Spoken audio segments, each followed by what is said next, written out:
Gracias, doctora Castro, por la invitación. Estoy viendo que gran parte del auditorio no es no médico, entonces a lo mejor puede haber alguna situación que me enfoque a algún término que no entiendan del todo. Es una disculpa y al final tratamos de aclarar algunas cosas. Ok. El día de hoy me invitaron para hablar acerca del proceso de anestesiología en trasplante renal y hepático. Primero que nada quiero comentarles que la Asociación Americana de Anestesia establece en su guía de octubre del 2014 que para conducir un programa de anestesia de trasplantes como tal debe de tener un entrenamiento específico en anestesiología con certificado, en este caso los boards de Estados Unidos, en el caso de México la certificación de, y posteriormente un entrenamiento oficial en medicina crítica, en anestesiología cardíaca y o en anestesiología de trasplantes, y por lo menos incluir 10 trasplantes hepáticos durante su entrenamiento, y si no hay un entrenamiento formal, haber hecho un mínimo o haber participado en un mínimo de 20 trasplantes hepáticos en el lapso de 5 años y mantenerse con esa productividad para poder decir que podemos estar actualizados y podemos llevar a cabo estos. La mayoría de los trasplantes en Estados Unidos y en México, como vemos, siguen siendo los renales, en menor cantidad hepáticos y luego otros órganos. Alrededor del mundo, el advenimiento de nuevos trasplantes de esta tecnología ha hecho que cada vez tengamos pacientes más viejos en lista de espera y cada vez pacientes más complejos para el manejo. Lo que normalmente ocurría era que teníamos un receptor joven para trasplante renal que había hecho insuficiencia renal en los primeros años de vida y que no tenía ninguna complicación más que las propias complicaciones inherentes a la falla renal previa. Y generalmente dejamos al paciente añoso y lo considerábamos una contraindicación. Paulatinamente, como hemos ido adquiriendo experiencia aquí en México como fuera de México, cada vez vemos pacientes de más edad trasplantándose, de más de 60 años, de más de 70 años y cada vez con otras patologías inherentes a la propia edad, como pueden ser hipertensión, diabetes, cardiopatía isquémica, lo cual hace mucho más compleja su evaluación y su manejo perioperatorio. Gráfica es de los trasplantes renales realizados en el Instituto Nacional de Nutrición durante toda la historia. Vemos desde 1967. Los que están en gráfica verde son los trasplantes, el porcentaje de trasplantes cadavéricos, donador vivo, y los de gráfica en azul son los pacientes de donador fallecido. Si se fijan, prácticamente hasta principios de esta década, igual que el resto de México seguramente, la donación cadavérica o de donador fallecido no existía y únicamente nos limitábamos a tener trasplantes de donador vivo. En la actualidad es prácticamente 50 y 50% y el último año ya fue mayor el número de trasplantes de donador fallecido que de donador vivo, lo cual quiere decir que estamos obteniendo más órganos por un lado y por otro lado disminuimos riesgos del propio donador. De forma similar, esta es la gráfica de los trasplantes realizados en nutrición de los trasplantes hepáticos realizados en nutrición. Las gráficas, el azul no quiere decir donador vivo ni donador cadavérico, sino los índices de sobrevida de unos y otros. Y finalmente también nos dedicamos a trasplante de tejidos vascularizados compuestos, aunque ha habido pocos. Todo el mundo conoce Starzl. Sin duda es el que empezó la parte quirúrgica del trasplante hepático. Sin embargo, los que iniciaron la parte anestésica del trasplante hepático junto con él fueron estas dos personas. El doctor Aldrete, que los que son médicos lo han visto, los que son enfermeras lo han visto más de alguna vez en las gráficas que tienen que llenar de clasificación de Aldrete. Es un mexicano que trabajó con el doctor Starzl en la Universidad de Colorado, y mucho del desarrollo tecnológico para el trasplante hepático se lo debemos a él, y Yohu Kang, que finalmente fue el que dio algunos tips claves para el desarrollo del trasplante, como el hecho de la necesidad de tener presente alguna serie de cambios hemodinámicos que ocurren durante el mismo, o el uso del tromboelastógrafo con la idea de mantener una coagulación más adecuada durante el mismo trasplante. Y sin duda todos los que nos hemos formado en trasplante hepático somos de alguna forma hijos o nietos o bisnietos académicamente de ellos. Yo en específico me entrené con alguien que fue entrenado por Yohu Kang, y a su vez yo estoy entrenando a alguien más. Y si vemos la historia de la mayoría de los anestesiólogos que nos dedicamos al trasplante hepático en el mundo, es la misma historia en forma repetida. El anestesiólogo en un trasplante se tiene que enfrentar a muchas cosas, a muchos medicamentos y a algunos instrumentos que normalmente el resto de los anestesiólogos no manejan, como el ecocardiograma transesofágico. Y este es más o menos el número de jeringas que cargamos durante un trasplante hepático, y les he de decir, esta gráfica viene de un juego de simulación hecho para Xbox para entrenamiento de anestesiólogos de trasplante hepático. Y es un juego de Xbox como tal, en el cual nos someten a diferentes pruebas durante el mismo, muy interesante, y se ha visto que el entrenamiento en este tipo de sistemas ha disminuido la mortalidad de este grupo de pacientes.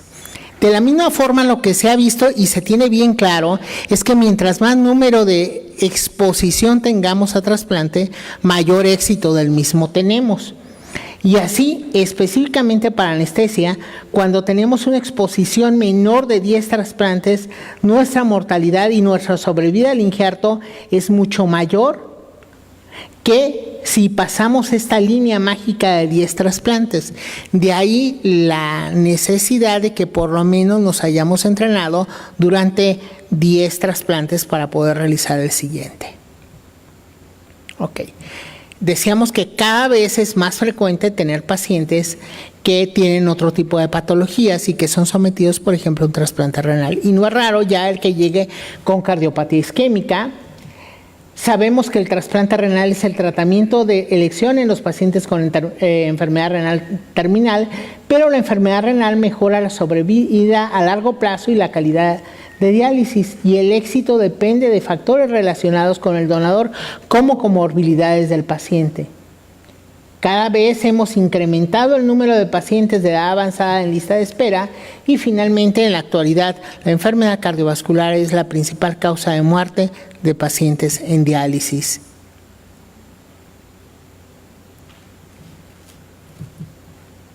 Y esto nos lleva a que la cardiopatía isquémica va a ser la causa más común de muerte y pérdida de injerto de receptores renales, y es algo con lo cual tenemos que trabajar frecuentemente. Y no es difícil encontrar este escenario: un paciente masculino de 56 años con insuficiencia renal crónica terminal, que está en hemodiálisis desde hace 6 meses, que es diabético tipo 2, que es hipertenso, que tiene descontrol de ambos, que toma más de 4 antihipertensivos, que tiene un ecocardiograma con hipertrofia concéntrica, con una fracción de eyección relativamente baja, con disfunción diastólica y con hipertensión pulmonar, y que tiene pobre capacidad y no tolera más de 3 meds de actividad física. Evidentemente es un paciente que tiene cardiopatía isquémica, y si buscamos los datos que pueden llevar a cardiopatía isquémica a un paciente que va a trasplante renal, pues nos encontramos que son prácticamente todos los datos de un paciente añoso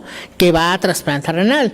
Es mayor de 50 años, es hipertenso, es diabético, es fumador, pero además únicamente el hecho de estar en diálisis le aumenta cada año en diálisis 70% de probabilidades de hacer cardiopatía isquémica. Igualmente, algunas causas directamente relacionadas con la insuficiencia renal, como el hiperparatiroidismo secundario, la hiperfosfatemia o la anemia, lo cual lo único que nos lleva a pensar es que un paciente que va a trasplante renal, cada mes que avance en lista de espera, más probabilidad tiene de desarrollar cardiopatía isquémica y por lo tanto más difícil de manejo en el perioperatorio y más número o tasa de complicaciones cardiovasculares se esperan a seguir. La incidencia de infarto al miocardio en pacientes con enfermedad renal terminal llega hasta ser del 30% en el primer año en diálisis y 52% en el segundo año de diálisis, y presentan un infarto y presentan mayor índice de infarto al miocardio que el resto de la población. La asociación entre infarto al miocardio y el paciente con falla renal en diálisis tiene una mortalidad del 60%. En pacientes con insuficiencia renal crónica terminal, a los que previo al trasplante se les realiza evaluación de cardiopatía isquémica por coronariografía, hasta en un 80% podemos ver cambios significativos en las coronarias y oclusiones de las arterias coronarias. Con lo cual, lo único que quiero decir es que todo anestesiólogo que ve a un paciente con trasplante renal tiene que pensar que es un paciente cardiopata isquémico con altas posibilidades de infartarse en el perioperatorio y lo tiene que manejar como tal. La mayoría de los pacientes con insuficiencia cardíaca tienen pobre tolerancia al ejercicio, por lo tanto, las pruebas de esfuerzo bajo ejercicio no nos van a ser útiles para poder investigar el origen de esta enfermedad, y los pacientes en hemodiálisis pueden presentar también cambios electrocardiográficos de la onda ST o de la onda T que no son directamente relacionados con cardiopatía isquémica y por lo tanto no tienen ninguna relación con el mismo, y más aún los niveles de CPK o troponina I o BNP también se encuentran elevados en el paciente con insuficiencia renal y por lo tanto, más que decirnos si tiene cardiopatía isquémica, lo único que nos dice el anestesiólogo, tiene elevado la troponina I, aguas, de todas formas ya sabías que era probable cardiopata isquémico. Y los marcadores tradicionales, por lo tanto, de isquemia miocárdica pueden ser muy confusos en el paciente con enfermedad renal terminal que va a un trasplante renal. La Asociación Americana para el Corazón desde el 2012 establece como gold estándar de manejo, recomienda que los candidatos a trasplante renal con por lo menos 3 factores de riesgo de cardiopatía isquémica tengan forzosamente una prueba de screening o de detección de cardiopatía isquémica como ecodobuta o MIBI o alguna otra similar. Sin embargo, vean ustedes, la mayoría de estas, su sensibilidad y especificidad en realidad es baja, alrededor del 70%, y el hecho de que sea negativo de ninguna forma nos excluye la patología. Podemos ser un poquito más asertivos si buscamos directamente a aquellos pacientes que tienen, perdón, creo que hice algo extraño con el cursor. Ok. Aquellos que tienen riesgo de isquemia miocárdica, la sensibilidad y especificidad sí se ve incrementada.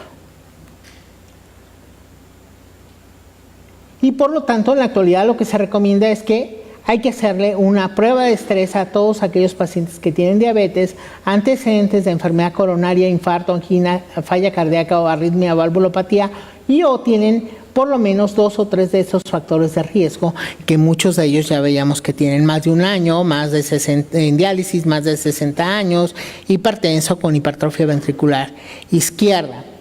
Y podemos decir algunos que a lo mejor hacerles una coronariografía de entrada no sería descabellado, sin embargo su sensibilidad o su capacidad de predecir es de alrededor de un 27%, lo cual se acerca mucho únicamente a la evaluación clínica, de tal forma que hacerles de entrada una coronariografía a todos parecería no útil. Una vez que estamos en lista de espera, no quiere decir que la cardiopatía no avance. Ya lo listamos y pueden pasar varios meses a años en estar en lista de espera para trasplante, y durante ese periodo de tiempo mayor probabilidad va a tener de cardiopatía isquémica, y eso lo debemos de tener o estar atentos los anestesiólogos. El seguimiento en lista de espera, por lo tanto, va a depender de nuevas pruebas funcionales o de ecocardiogramas basales cada año. El ecocardiograma en reposo, que nos ayuda a valorar la función cardíaca, la valvulopatía o la presencia de hipertensión pulmonar, no de nueva cardiopatía isquémica, pero sí es útil y sí nos da un nivel de evidencia A en el cual nos puede ser relevante. Y a saber, cuando presentan falla cardíaca asociada al trasplante, la mortalidad es mayor dependiendo de la fracción de eyección que el paciente pueda tener. Ya durante el trasplante, el anestesiólogo debe tener en cuenta la forma en que funciona el riñón y la forma en que se da la filtración, y de la misma forma la relación que hay entre vasoconstricción de la arteriola aferente con relación a la vasoconstricción de la arteriola eferente para facilitar la filtración glomerular. Y esto depende no de otra cosa más que de estas curvas. Acuérdense que cuando aumenta la resistencia arteriolar del lado arteriolar, todos los flujos bajan, y cuando aumenta la resistencia arteriolar del lado de la arteriola eferente, van a bajar el flujo plasmático, pero la tasa de filtración inicialmente sube y posteriormente va a tender a disminuir. Y este fenómeno ambos fenómenos lo vemos durante el trasplante renal. Y depende únicamente de la expansión de volumen que tengamos. Acordémonos que es un riñón que no está inervado, y al no estar inervado no va a depender de estímulos vasopresores externos, y si nosotros le damos un vasopresor externo durante el perioperatorio, lo único que estamos haciendo es dañando más al riñón, y es una tentación que tenemos muchos anestesiólogos de corregir con vasopresores en el transoperatorio, cuando no se debe, y únicamente debemos de corregir con volumen. ¿Qué tipo de anestesia es la más útil en trasplante renal? Hay ventajas y desventajas de muchas. Ninguna en realidad, este es un estudio hecho por mí, ninguna en realidad ha probado que una sea mejor que la otra. A lo mejor el uso de vasopresores o la necesidad al final de vasopresores es mayor con anestesia mixta que con general balanceada, pero de ahí en más, en complicaciones en nivel de creatinina y en comportamiento posterior de la depuración de creatinina, es exactamente la misma entre un grupo y otro de. Por lo tanto, el tipo de anestesia no va a influir directamente en la función renal del mismo. Algo que sí influye y que es muy importante para nosotros tenerlo vigilado es la función renal del órgano en cuanto empieza a colocarse. Sabemos que a una diuresis más temprana, mejor pronóstico del mismo, y lo ideal es siempre tenerlo bien perfundido. Y aquí manejo PVC porque son los artículos originales. Sin embargo, en la actualidad sabemos que hay otras medidas de volumen o monitorizaciones de volumen que nos hacen más útil. ¿Cómo vamos a manejar el volumen? Ahí tienen la monitorización, variables dinámicas, que es a lo que voy. Variabilidad de volumen sistólico durante trasplante hepático tiene una muy buena relación con el volumen real y puede ser más útil y menos invasiva que un catéter central. Y cuando damos este tipo de monitorización, lo único que hacemos es tener un balance menos negativo, pero la función renal es muy similar entre un grupo y otro. ¿Qué otras cosas tenemos que ver en el trasplante renal? Bueno, la inmunosupresión que tiene, tenemos que ver las complicaciones del mismo y la analgesia que le vamos a dar en el postoperatorio. ¿Cómo voy en tiempo? ¿Ya me pasé? ¿Sí? Ok. Bueno, aquí lo dejo. Muchas gracias.